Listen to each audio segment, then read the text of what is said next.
오늘 저희들에게 주시는 하나님 말씀 함께 봅니다. 이사야 7장 1절로 9절까지 말씀입니다. 말씀을 함께 봉독하겠습니다. 우시아의 손자여 요담의 아들인 유다의 아하스 왕 때에 아람의 르신 왕과 르말리아의 아들 이스라엘의 베가 왕이 올라와서 예루살렘을 쳤으나 능히 이기지 못하니라. 어떤 사람이 다윗의 집에 알려 이르되 아람이 에브라임과 동맹하였다 하였으므로 왕의 마음과 그의 백성의 마음이 숲이 바람에 흔들림같이 흔들렸더라. 그때 여호와께서 이사야에게 이르시되 너와 내 아들 스알랴숲은 윗못 수도 끝 세탁자의 밭 큰 길에 나가서 아하스를 만나 그에게 이르기를 너는 삼가며 조용하라. 르신과 아람과 르말랴의 아들이 심히 노할지라도 이들은 연기 나는 두 부지깽이 그루터기에 불과하니 두려워하지 말며 낙심하지 말라.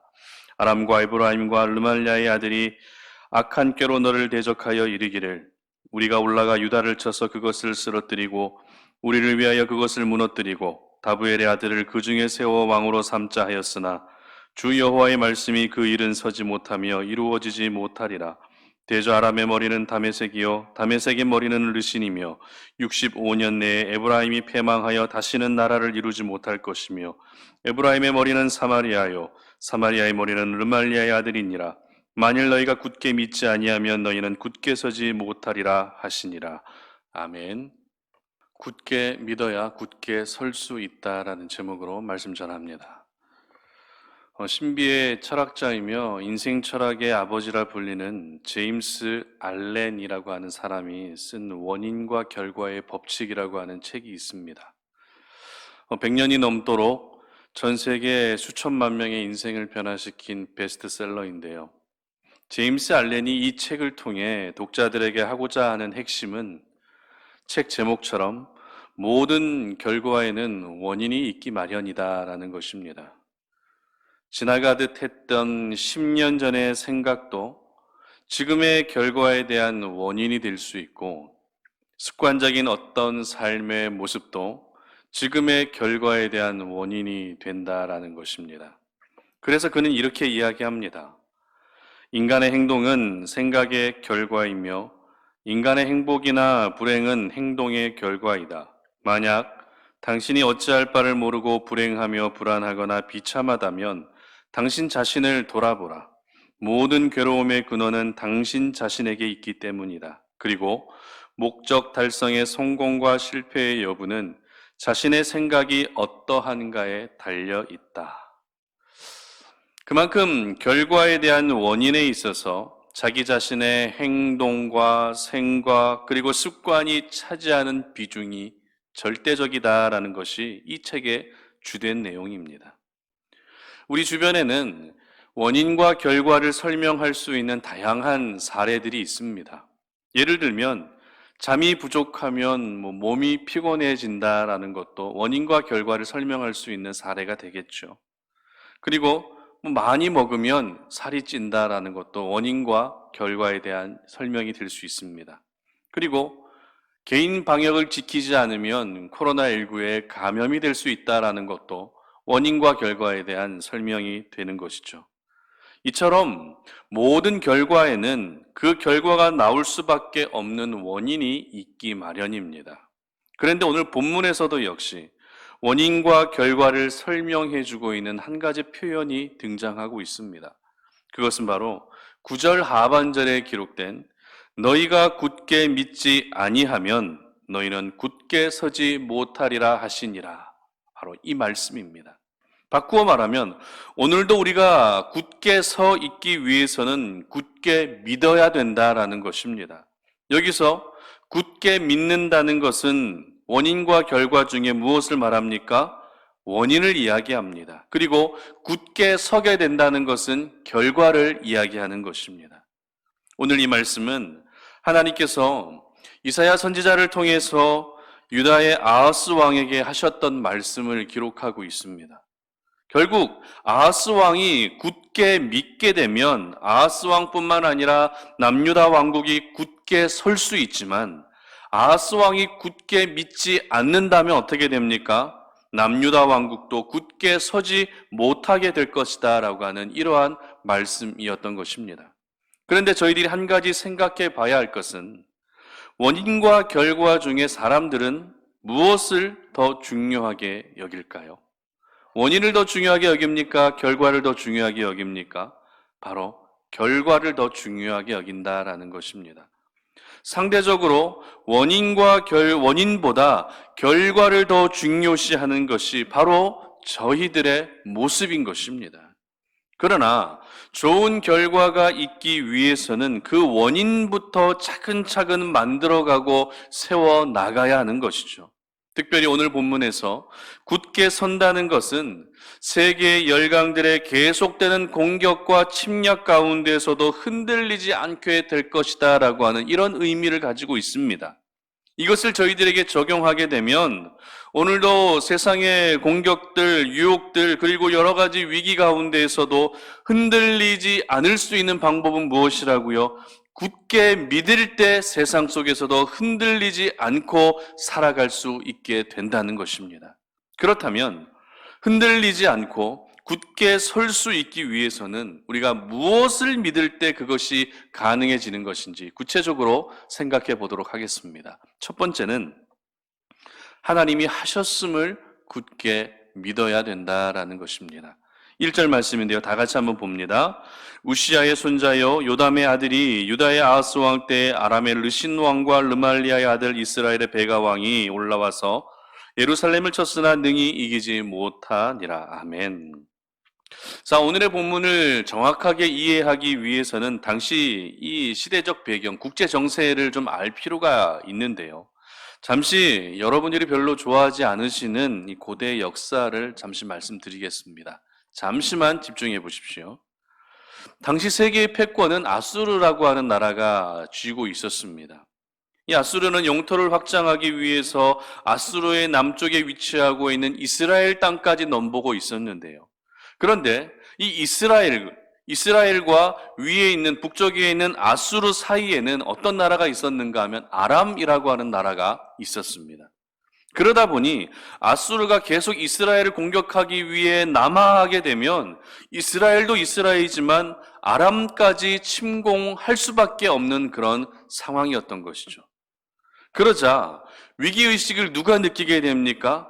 아람의 왕이었던 르신 왕이 위기의식을 느끼게 됩니다. 그러면서 북이스라엘의 베가 왕에게 삼국 동맹을 제안하게 됩니다. 여기서 삼국 동맹이란 아람과 북이스라엘과 남유다, 이렇게 삼국이 동맹을 맺게 되면 아수르의 침략을 막아낼 수 있다고 생각하고 삼국 동맹을 제안하게 되는 것이죠. 그러나 남유다의 왕이었던 아하스 왕은 이 삼국 동맹을 거절합니다. 이에 화가 난 아람 왕과 이스라엘에 연합하여 남유다를 공격하고 있는 내용이 바로 오늘 본문의 이야기입니다. 그런데 아람과 북이스라엘 연합군이 아무리 공격해도 남유다를 무너뜨릴 수 있었습니까? 없었습니까? 무너뜨릴 수 없었다라고 방금 읽은 1절 하반절에 기록하고 있습니다. 그렇다면 수적으로도 열세였던 남유다가 아람과 북이스라엘의 연합군의 공격에도 무너지지 않았던 이유가 무엇일까요? 남유다가 싸움을 잘해서 그럴까요? 아니면 남유다가 이 두 나라의 연합군보다 병력이 더 많아서 그랬을까요? 그렇지 않습니다. 바로 하나님께서 다윗 왕조를 보존하시고 지켜주고 계셨기 때문에 아람과 북이스라엘 연합군이 침략해와도 남유다가 무너지지 않고 있었던 것입니다. 그런데 남유다의 아하스 왕은 자신을 공격한 연합군이 아람과 북이스라엘이라고 하는 이 소식을 듣고 그 마음이 매우 심하게 흔들리게 됩니다. 2절 보시기 바랍니다. 어떤 사람이 다윗의 집에 알려 이르되 아람이 에브라임과 동맹하였다 하였으므로 왕의 마음과 그의 백성의 마음이 숲의 바람이 흔들림같이 흔들렸더라. 여기서 흔들렸다라고 하는 말을 두 번 연이어 사용했다는 것은 그 정도가 매우 심했다는 것을 보여주는 표현입니다. 분명 연합군의 공격에도 남유다는 무너지지 않았습니다. 그러나 아하스 왕은 자신을 공격해온 두 나라가 아람과 북이스라엘 연합군이라고 하는 이 정체를 알게 되자 그 마음이 심각하게 흔들렸던 것입니다. 이것이 의미하는 바가 무엇인가 하면 아하스 왕은 지금 자신을 살려주신 하나님을 잊어버리고 자신을 공격해 온 아람과 북이스라엘을 더 두려워하고 있었다라는 것을 저희들은 깨닫게 됩니다. 지금 아하스 왕이 가져야 했던 믿음은 아람과 북이스라엘 연합군을 이 아람과 북이스라엘의 연합군의 공격을 막아주신 분은 운이 좋아서 막아진 것이 아니라 바로 살아계신 만군의 여호와 하나님이라는 사실을 믿어야 했던 것입니다. 그러나 하나님이 하셨다는 사실을 잊어버린 채 눈앞에 당면한 위기만을 생각하며 그 마음이 흔들렸던 아하스 왕의 모습은 결코 굳게 믿는 믿음의 모습이 아니었던 것입니다. 그런데 안타까운 것은 이 아하스 왕의 모습이 오늘을 살아가는 저희들의 모습일 때가 있다는 것입니다. 분명 하나님이 응답해 주셨습니다. 분명 하나님이 놀라운 은혜를 베풀어 주셨습니다. 그럼에도 또다시 지금 내가 어떤 위기와 어떤 고난을 겪게 되면 지금까지 행하여 주셨던 하나님의 일하심에 대한 기억은 온데간데 없이 다 사라져버리고 지금 내가 겪고 있는 그 고난과 위기에 대한 걱정만 더 커져가고 있다는 것이죠. 그러므로 저희들은 오늘 이 아하스 왕의 모습을 통해 지금 내가 겪고 있는 위기가 중요한 것이 아니라 지금까지 변함없이 행하고 계셨던 하나님의 일하심, 하나님이 하셨다는 그 믿음을 잃지 않는 것이 더 중요한 것인 줄 여러분 믿으시기를 바랍니다. 지금 여러분들은 분명 크고 작은 어려움들, 위기 가운데 고난과 아픔을 겪고 있는 분들이 계실 것입니다. 그러나 그 가운데에서도 지금까지 여러분들의 삶 가운데 변함없이 일하고 계셨던 하나님이 하셨던 그 일들, 하나님이 이루셨던 그 역사들을 한번 돌아보시기를 바랍니다. 그리고 하나님이 하셨음을 인정하시고 그 하나님을 다시 신뢰할 수 있기를 바랍니다. 하나님이 하셨다는 그 믿음이 먼저가 되는 것이 중요합니다. 하나님이 하셨음을 굳게 믿을 때 지금 내가 겪고 있는 위기와 고통은 전혀 문제가 될 수 없습니다. 왜입니까? 내가 가진 그 믿음을 통해 하나님이 하셨다고 하는 그 믿음을 통해 우리 하나님은 또다시 일하실 것이기 때문입니다. 여러분 모두가 오늘 하루를 살아가실 때 내가 운이 좋아서도 아니고 내가 잘해서도 아니고 오로지 하나님이 하셨음을 굳게 믿는 그런 하루가 되시기를 주님의 이름으로 축복합니다. 두 번째는 하나님이 하실 것을 굳게 믿어야 된다라는 것입니다. 4절입니다. 그에게 이르기를 너는 삼가며 조용하라. 르신과 아람과 르말리아의 아들이 심히 노할지라도 이들은 연기 나는 두 부직갱이 그루터기에 불과하니 두려워하지 말며 낙심하지 말라. 아멘. 아하스 왕에게는 엄청난 위협의 대상이었던 아람과 북이스라엘 연합군이었습니다. 그러나 오늘 하나님께서는 아람과 북이스라엘을 향해 어떻게 말씀하고 계시죠? 어떻게 이 두 나라를 표현하고 계시죠? 연기나는 두 부직갱이 구루터기라고 하는 아주 재미있는 표현을 사용하십니다. 여러분, 연기나는 두 부직갱이 구루터기가 무엇인지 알고 계십니까? 시골에서 자란 분들은 아실 것 같은데요. 불은 이미 다 타버리고 두 끝에서 가느다란 연기만 피어오르고 있는 막대기를 의미합니다. 불이 붙어 있는 것이 아니기 때문에 결코 위협이 될 수 없고 조금 지나면 그냥 버려질 막대기가 바로 연기나는 부직갱이 그루터기입니다. 실제로 오늘 이 말씀이 전해지고 나서 2년이 지난 후에 아람은 아수르에 의해 멸망당하게 됩니다. 그리고 12년이 지난 후에는 북이스라엘마저도 멸망당하게 됩니다.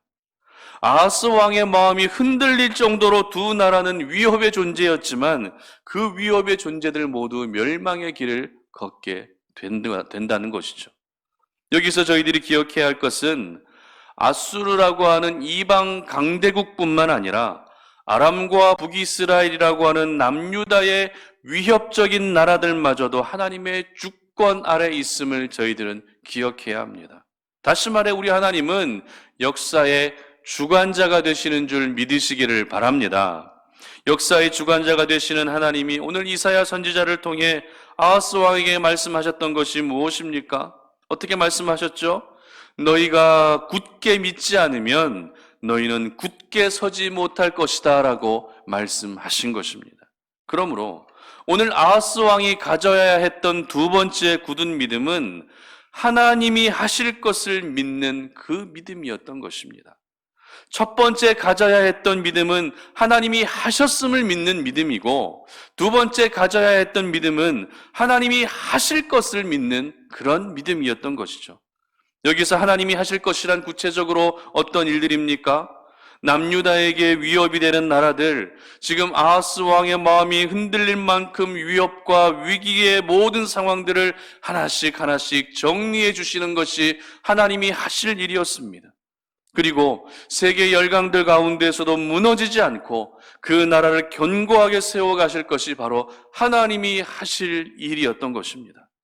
이처럼 우리 하나님은 한 나라를 한순간에 멸망시키기도 하실 뿐만 아니라 그 나라를 영원히 견고하게 세워가실 수도 있는 분이십니다.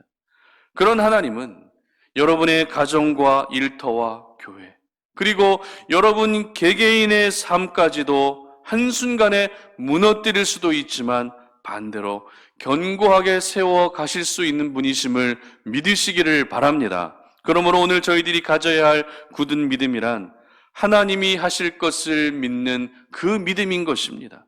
지금은 내가 살아가고 있는 상황이 비록 위기 가운데 있고 벼랑 끝으로 내몰린 상황이지만, 내가 지금 살아가는 모든 상황이 소망조차 보이지 않는 그런 막막함 가운데 있지만 하나님이 하실 것을 굳게 믿고 있기만 한다면 하나님은 모든 상황을 역전시켜 주실 것이고, 사람의 생각과 상식을 뛰어넘는 방법으로, 하나님만의 방법으로 또 다른 일들을 이루어 가실 것입니다. 그리고 어떤 상황 속에서도 결코 흔들리거나 무너지지 않는 굳게 서 있는 사람으로 저희들을 살게 하실 것입니다. 우리 송탄오륜의 모든 가족들이 하나님이 하실 것을 굳게 믿으셔서 언제나 굳게 서 있는 하나님의 사람이 되시기를 주님의 이름으로 축복합니다. 말씀을 맺겠습니다. 지금 저희들은 많은 것들이 무너지고 또 흔들리고 있는 세상을 살고 있습니다. 코로나19로 인해 꿈이 흔들립니다. 믿음이 흔들립니다. 그리고 우리의 멘탈도 흔들리고 있습니다. 그리고 가정 경제도 흔들리고 개인의 계획마저도 다 흔들리고 있습니다. 그러나 오늘도 우리가 하나님이 하실 것을 굳게 믿는다면 흔들리지 않고 굳게 설 수 있을 것입니다. 시대가 힘들고 어려워질수록 저희들은 하나님을 향한 믿음을 가장 먼저 점검할 수 있어야 됩니다. 왜냐하면 믿음이 있는 한 소망이 있기 때문입니다. 모든 것이 흔들리고 모든 것이 무너져가고 있는 이 시대 가운데에서도 굳게 선 사람으로 살 수 있게 하는 원동력은 바로 굳은 믿음인 것입니다. 그러므로 여러분 모두가 먼저 하나님이 하셨음을 믿으시고, 이어서 하나님이 하실 것을 믿으셔서 결코 흔들리지 않는 굳게 선 하나님의 사람으로 살아가시기를 주님의 이름으로 축복합니다. 기도하겠습니다. 하나님 아버지, 감사합니다. 오늘 이 아침에 우리가 주의 말씀을 듣고 그 말씀을 붙들고 오늘 우리의 믿음을 점검하며 오늘 하루를 시작합니다. 모든 것들이 무너지고 모든 것들이 흔들리고 있는 이 시대를 살면서 우리가 하나님을 향한 그 믿음만큼은 절대로 흔들리지 아니하도록 도와주시옵소서. 굳은 믿음을 가지고 살아가게 하여 주시옵소서. 하나님이 하셨음을 믿게 하시고 하나님이 하실 것을 믿게 하셔서 우리의 삶이 어떤 상황 속에서도 굳게 서 있는 삶으로 나아갈 수 있도록 도와주시옵소서. 감사드리며 예수님의 이름으로 기도드립니다. 아멘.